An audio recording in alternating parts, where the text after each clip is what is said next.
Hello friends, in today's video I'm gonna be walking through how to sync audio and video in OBS. But before getting started this video, make sure to subscribe 5-minute solution.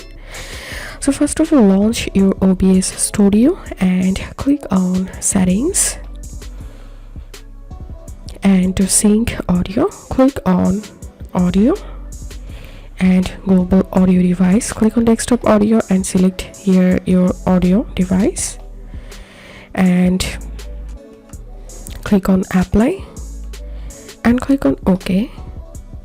Now tap on this plus icon for sources and you can select browser, display capture or window capture. So I'm gonna select here display capture. Give the layer name here and click on OK. Click on OK. And now you can start your virtual camera. And that's how you can sync audio and video in OBS.